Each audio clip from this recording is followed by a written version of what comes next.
तब blackout movie शुरू होती है। 1 महीने पहले मूवी का हीरो ओलेग एक बड़े स्टार होटल में हीरोइन एलेना को प्रपोज करता है और कहता है कि मेरे डैड इतने अमीर हैं कि इस होटल को खरीद सकते हैं और वे एक्स मिलिट्री ऑफिसर हैं। आई लव माई डैड, इसलिए मैं भी उनकी तरह एक मिलिट्री ऑफिसर बनना चाहता हूँ। अब ये सुनकर एलेना इम्प्रेस हो जाती है और दोनों उसी होटल में स्टे करते हैं। अब दिखाते हैं कि धरती की कुछ जगहों को छोड़कर पूरी दुनिया अंधेरे में डूबी होती है। बड़ी तादाद में लोग मर रहे होते हैं और इलेक्ट्रॉनिक आइटम्स तो बिल्कुल भी काम करना बंद कर देते हैं। उड़ती हुई फ्लाइट भी अचानक खराब होकर गिर जाती है। ओलेग और एलेना के कमरे के बाहर कई ड्रोन उड़ रहे होते हैं और दोनों इसे किसी बड़ी मुसीबत की निशानी समझकर तैयार होते हैं और होटल के मेन एरिया में आ जाते हैं। तभी टीवी पर फ्लैश न्यूज आता है कि दुनिया की 1-2 सिटीज को छोड़कर पूरी दुनिया अंधेरे में है, यानी ब्लैकआउट हो गई है। टीवी, फोन, इंटरनेट इत्यादि भी कट हो चुके हैं। क्या ये सब युद्ध के लक्षण है या फिर कोई प्राकृतिक दुर्घटना है? इसका पता लगाने के लिए मिलिट्री ने ब्लैकआउट एरिया में ड्रोन्स भेजे हैं। ड्रोन्स के लौटने तक लोगों से निवेदन है कि वे घबराएं नहीं। बहुत देर के बाद ड्रोन्स के न लौटने से मेजर कुछ सोल्जर्स को लेकर हेलीकॉप्टर में ब्लैकआउट एरिया पहुंचता है। अब उनके साथ सेकंड हीरोइन ओलिया भी आती है जो एक जर्नलिस्ट है। हेलीकॉप्टर से वे देखते हैं कि नीचे लाइट्स बुझकर वहां अंधेरा हो गया है और ब्लैकआउट एरिया के एंट्रेंस पर हेलीकॉप्टर को पार करके सब उस एरिया के मॉल के अंदर जाते हैं और इमरजेंसी लाइट को फिक्स करते हैं। तब वे देखते हैं कि मॉल के अंदर हर तरफ लोगों की लाशें पड़ी होती हैं। फिश टैंक की मछलियां, बाहर खेलते हुए बच्चे, ड्राइवर, सब के सब वहीं के वहीं मरे पड़े होते हैं। ये सब देखकर वे चौंक जाते हैं। वे सोचते हैं कि पावर कट के टाइम पर ही इन लोगों की मौत हुई होगी और ये सोचकर वे पास की एक बिल्डिंग को चेक करते हैं। एक बिल्डिंग के टॉप फ्लोर के फ्लैट में खाना रखा होता है। ये देखकर ओलिया कहती है कि ये 1 घंटे पहले ही तैयार किया गया होगा और उस हिसाब से घर के लोगों की लाशें यहीं होंगी। तभी एक सोल्जर एक कमरे में जाकर देखता है। अचानक उसे कुछ अटैक करता है। उसकी आवाज को सुनकर सब कमरे में जाते हैं तो देखते हैं कि कोई खिड़की से कूदकर बाहर भाग रहा है। वे उसे शूट करने लगते हैं लेकिन वो तूफान की तेजी से बच निकलता है। तभी घायल सोल्जर कहता है कि मैंने उसे नहीं देखा पर उसने टॉर्च मारकर मुझे कुछ देर के लिए अंधा कर दिया था और मेरे पैर पर भी शूट करके वो मेरी गन भी लेकर भाग गया। फिर वो उस सोल्जर को साथ लेकर वहां से निकलते हैं। अब ब्लैकआउट एरिया के बॉर्डर पर सशा नाम का एक लड़का बेहोश पड़ा होता है।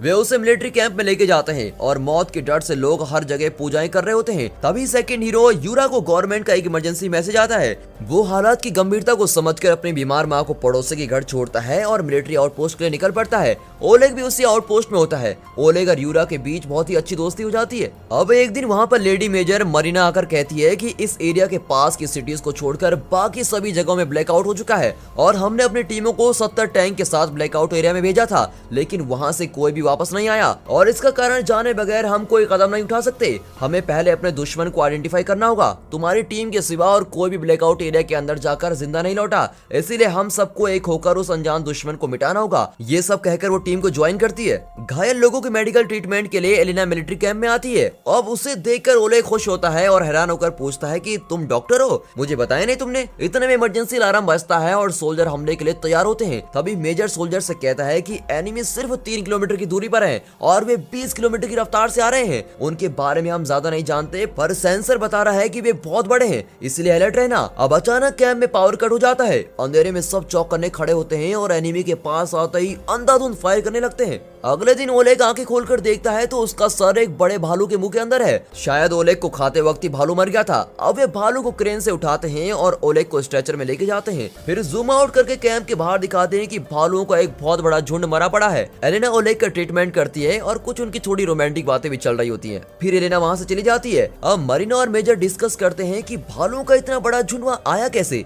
ये माइंड कंट्रोल करने वाली बात लगती है। इसके पीछे कौन है ये पता लगाना ही होगा। इतने में सशा सपने में किसी को देखकर चिल्लाता है और आंखें खोल पर उसके आगे एक आदमी होता है जो कहता है मेरा नाम ज़ेनिया है और मुझे इड ने तुम्हारे पास भेजा है। पहली वेव में दुनिया की सारी इलेक्ट्रॉनिक चीजें खराब हो गई थी और दूसरी वेव में सारे जीव जंतुओं ने खुद को खत्म कर लिया और अब इस तीसरी वेव में बाकी बचे जीवों को हथियार बना दिया गया है जिससे वे एक दूसरे को मार गिराएंगे। ये सब एक आदमी माइंड कंट्रोल के जरिए कर रहा है। सिर्फ तुम उसके बारे में बताकर तीसरी वेव को रोक सकते हो। तुम्हें इड की मदद करनी होगी। ये सुनकर सशा चिल्लाने लगता है और सोल्जर अंदर आ जाते हैं। वो सोल्जर से कहता है कि इसे अंदर क्यों भेजा, न जाने ये कौन है और क्या बकवास कर रहा है, मुझे बहुत डर लग रहा है। सोल्जर एक दूसरे को ताकते हैं और पूछते हैं तुम किसकी बात कर रहे हो, यहाँ तो कोई भी नहीं है। अब अब सशा चौंक कर ज़ेनिया को देखता है। तब ज़ेनिया कहता है कि मैं हॉस्पिटल के अंदर नहीं, तुम्हारे माइंड के अंदर आया हूँ। अटैक के टाइम पर तुम ब्लैकआउट एरिया के बॉर्डर क्रॉस कर चुके थे और इसीलिए जिंदा बच गए। तुम इट से मिलने के लिए तैयार है ना? और ये कहकर ज़ेनिया गायब हो जाता है। फिर डॉक्टर सशा को चेक करके कहता है कि ये सिर्फ तो तुम्हारा वहम था। फिर मेजर और कुछ सोल्जर सच्चाई का पता लगाने के लिए दिन के वक्त ब्लैकआउट एरिया में जाने का फैसला करते हैं और इसी बीच यूरा और ओलिया के बीच केमिस्ट्री शुरू हो जाती है। वे देखते हैं कि रास्ते में उनके बहे हुए टैंकर्स डैमेज हालत में पड़े होते हैं, उनमें से वेपन्स भी गायब होते हैं। मेजर एक गाड़ी पर चढ़कर देखता है तो पता चलता है कि सिटी की कई बिल्डिंग्स ट्विन टावर्स की तरह गिरी पड़ी होती हैं और ये देखकर तो मेजर चौंक ही जाता है। टीवी पर न्यूज चल रहा होता है कि तीसरी वेव शुरू हो चुकी है और लोगों से निवेदन है कि सभी सावधानी बरतें। ये सब सुनकर लोगों को लगता है कि दुनिया जल्दी खत्म होने वाली है और हर कोई अलग ही तरीके से रिएक्ट करने लगता है। इसके बाद सिटी में क्राइम रेट भी और बढ़ जाता है और गवर्नमेंट दुश्मन का और उसके मकसद का पता लगाने के लिए एक स्पेशल ऑपरेशन शुरू करती है। इसके तहत सोल्जर्स की कई टीमें ब्लैकआउट एरिया में अलग अलग दिशाओं में जाकर चेक करती हैं। लवर्स की भावनाओं को समझकर मूवी के डायरेक्टर ने यूरा और ओलिया को एक ही टीम में डाला होता है और इसी दौरान दोनों के बीच की केमिस्ट्री और भी बढ़ रही होती है। दूसरी और ओले की टीम का एक सोल्जर घायल हो जाता है, उसे ट्रीट करने एलेना आती है और ओले की टीम को ज्वाइन करती है। अब डायरेक्टर साहब बॉलीवुड में होते तो लव स्टोरी भी बढ़िया बनाते। अब चारों ओर अंधेरा होने लगता है।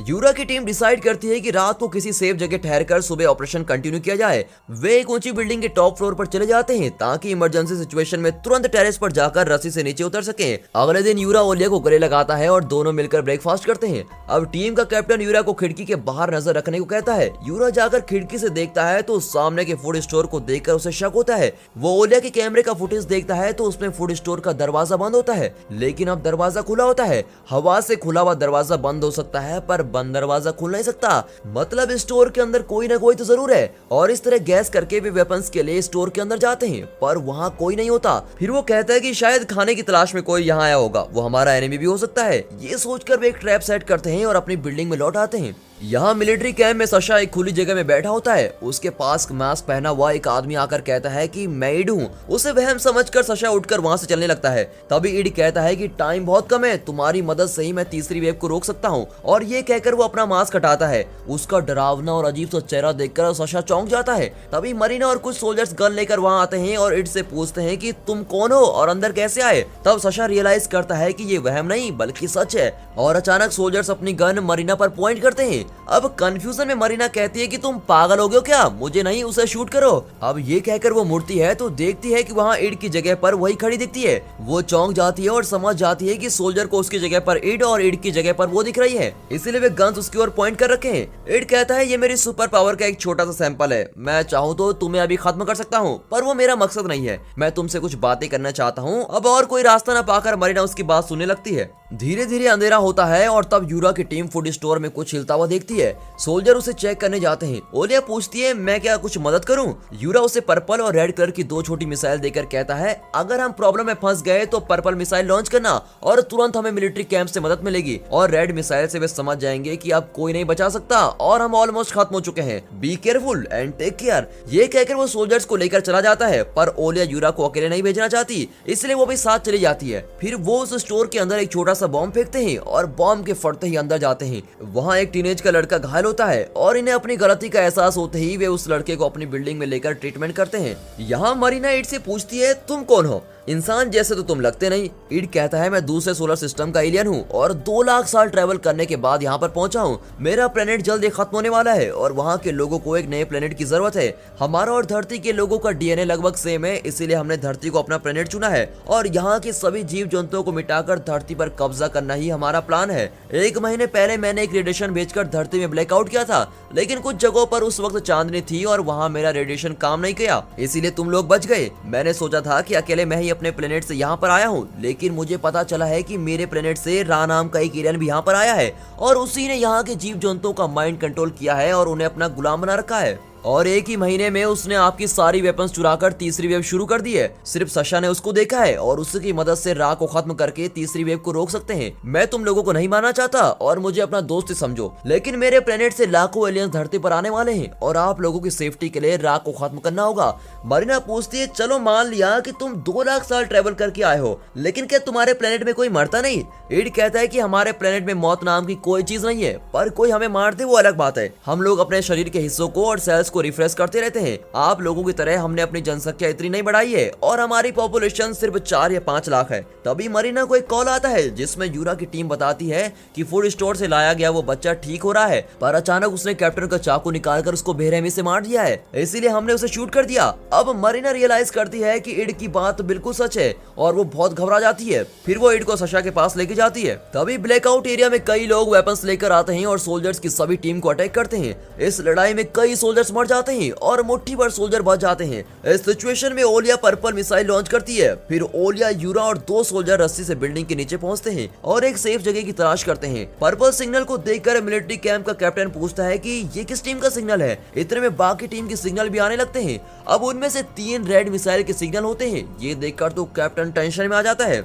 इसी बीच इड सशा का माइंड कंट्रोल करके रा का लोकेशन पता लगाता है। सशा आंखें बंद करके एक बिल्डिंग का स्केच बनाता है जहां रा मौजूद होता है। अब अचानक सशा को लगता है कि रा उसको देख रहा है और वो चौंक कर आंखें खोलता है। तभी वहां ज़ेनिया भी दिखाई देता है। अब इड, मेजर, मरीना, ज़ेनिया और कुछ सोल्जर्स 3 टैंकर लेके वहां से बिल्डिंग की ओर बढ़ते हैं। रास्ते में मरीना रियलाइज करती है कि सशा उनके साथ नहीं आया। तब इड कहता है कि सशा को वहां ले जाना ठीक नहीं है। मरीना गुस्सा होकर टैंकर रुकवा देती है और नीचे उतरकर वापस जाने की जिद करती है। तभी उनके ऊपर से कई मिसाइल जाकर मिलिट्री आउटपोस्ट को ब्लास्ट कर देती है। अब मरीना को और गुस्सा आता है और वो इड पर गन पॉइंट करती है, पर इड कैजुअली कहता है कि अगर सशा हमारे साथ होता तो मिसाइल्स हम पे अटैक करते। जिस तरह सशा के द्वारा हमने रा को देखा है उसी तरह रा ने भी सशा के द्वारा हमको देख लिया है और अब रा सोच रहा होगा कि उसने सशा के साथ मुझे भी खत्म कर लिया है। अब हमें जल्द से जल्द रा का पता लगाना होगा। अगर तुम मेरे प्लेनेट के एलियंस को जीतना चाहते हो तो ये कुर्बानी बहुत जरूरी है। और अब बेबस होकर मरीना और सोल्जर्स अपना सफर कंटिन्यू करते हैं। यूरा, ओलिया और 2 सोल्जर एक बिल्डिंग के सामने से गुजरते हैं तो एक फैमिली बैठी होती है। यूरा की टीम उन्हें शूट कर देती है। उस फैमिली की एक औरत को गोली लग जाती है और वो चीखने लगती है।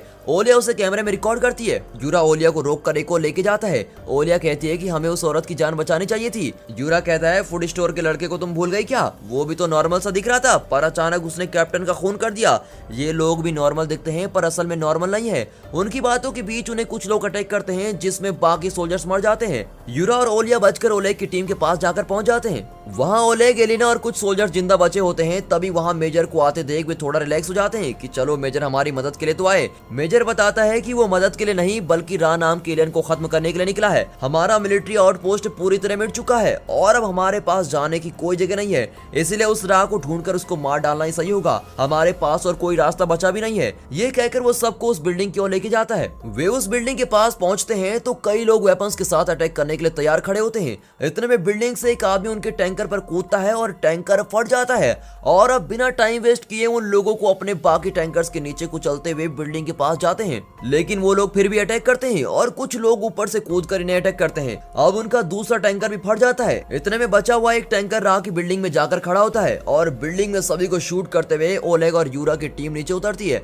तब इड, यूरा और एक सोल्जर को लेकर ऊपर चढ़ने लगता है और बाकी लोग एंट्रेंस पर खड़े होकर शूटिंग जारी रखते हैं। ऊपर चढ़ते हुए उन्हें कई लोग अटैक करते हैं और एक सोल्जर्स भी मारा जाता है। यूरा और इड बचकर ऊपर जाते हैं। वहां पहुंचकर इड यूरा को इशारा करता है और यूरा रा को अटैक करने जाता है, पर रा उसे धक्का दे देता है और यूरा टेरेस के एज पर लटक रहा होता है। बिल्डिंग के नीचे हजारों लोग ट्रक्स में आते हैं और गेट तोड़कर अंदर आ रहे होते हैं। वे सब रा को खत्म करना चाहते हैं। ऊपर रा और इड के बीच घमासान लड़ाई चलती है और लड़ाई के बीच इड रा के पेट से एक डिस्क जैसी चीज निकालकर तोड़ता है और तभी यूरा उसके पेट में एक बॉम्ब फिक्स करके दूर भागता है और रा वहीं फटकर मर जाता है और उसके आदमी भी अचानक नीचे गिरकर मरने लगते हैं। इसी बीच ओलेग, एलिना, ओलिया, मरीना और जेनिया टेरेस में पहुंच जाते हैं। मरीना इड से पूछती है कि आगे क्या करना है। इड कहता है कि तुम सब आने वाले एलियन से लड़ने के लिए तैयार रहो, मैं भगवान की तरह तुम्हारे साथ रहूंगा। ये सुनकर जेनिया चिढ़ जाता है और कहता है मैंने एक अच्छे दोस्त की तरह तुम्हारे साथ काम किया और तुम्हारी मदद की, पर तुम्हारी बातों से लगता है कि तुम इन्हें नहीं मुझे भी ठग रहे हो। तुम हमें बचाना ही चाहते हो तो 1 महीने पहले ही रा को खत्म कर सकते थे। इड कहता है कि मैं कई साल पहले धरती पर आ चुका था पर यहाँ की पॉपुलेशन को देखकर डर रहा था, लेकिन यहाँ के लोगों को आपस में लड़ता देखकर मैंने ये प्लान बनाया कि इनके माइंड में एक दूसरे के लिए दुश्मनी भर दूंगा और इस तरह तुम लोगों को एक दूसरे से मरवा डालूंगा। पर मेरी उम्मीद से ज्यादा तेजी से लोग आपस में लड़कर मर गए हैं। मैंने अपनी रिसर्च के लिए तुम जैसे लोगों को जिंदा रखा और अब तुम सब मेरे गुलाम हो। तुम लोगों को मैं अपने प्यारे पालतू जानवर समझता हूँ। ज़ेनिया गुस्से में उसे चाकू मारता है, पर इड की सुपर पावर के कारण उसने असल में मरीना को चाकू मारा होता है। अब ओलेग गन लेकर इड को मारने जाता है, पर यूरा रोककर कहता है यही हमारी बचने की इकलौती उम्मीद है। इस पर दोनों में लड़ाई हो जाती है। इतने में ज़ेनिया इड को अटैक करता है, लेकिन इड उसका गला घोटने लगता है और मुठभेड़ के बीच इड का डिस्क नीचे गिर जाता है, पर इड ने उसे देखा नहीं होता। तब ओलेग इड को शूट करता है, लेकिन इड उसके पिता का रूप लेकर हर जगह दिखाई देता है। अचानक टेरेस के एज से जेनिया किसी को अपने साथ खींचकर नीचे कूदता है और सब देखते हैं कि नीचे इड और जेनिया मरे पड़े होते हैं। सब चैन की सांस लेने वाले होते हैं कि इतने में एक बहुत ही बड़ा स्पेसशिप बिल्डिंग की ओर आ रहा होता है और उसका एंट्रेंस खुलता है तो सभी घबराए हुए अंदर से आने वाले एलियंस का इंतजार कर रहे होते हैं, पर उसके अंदर से कोई नहीं आता। तभी इड का वो डिस्क ब्लिंक करने लगता है। अंदर लाखों बॉक्सेस के अंदर एलियंस सो रहे होते हैं और एक बड़े ट्यूब उन्हें ऑक्सीजन सप्लाई कर रहा होता है। ओलेग के हाथ में डिस्क फिर ब्लिंक करने लगता है और उन बॉक्सेस में लाइट जलने लगती है। उस तरह की डिस्क उन बॉक्सेस में भी होती है। वो एक्चुअली एक टाइमर होता है और उनके स्टार्ट होने का काउंटडाउन शुरू हो जाता है। एलियंस के जागने से पहले उन्हें मार डालने के इरादे से वे ऑक्सीजन ट्यूब को कट कर देते हैं। अब ऑक्सीजन की कमी से एलियन मर जाता है। अब वे फटाफट सारे एलियंस का ऑक्सीजन सप्लाई कट करने लगते हैं और लगभग 98% एलियंस को मार डालते हैं और टाइम बहुत कम होता है और सिर्फ एक ट्यूब बची होती है। इतने में एलेना की गन खाली हो जाती है। फिर वो ओलिया की कुल्हाड़ी से उस ट्यूब को कट करने वाली होती है कि अचानक चौंक कर रुक जाती है। वे देखते हैं कि उन बॉक्सेस में एलियंस के बच्चे होते हैं। ठीक उसी वक्त टाइम खत्म होता है और वहाँ की कुछ बॉक्सेस के अंदर से एलियंस के बच्चे बाहर आते हैं। अब वे इन्हें देखकर घबराते हैं। तभी ये लोग अपने हथियार फेंक देते हैं और करुणा भरी नजरों से एलियंस के बच्चों को देखते हैं और इसी के साथ ये मूवी यहाँ पर खत्म होती है।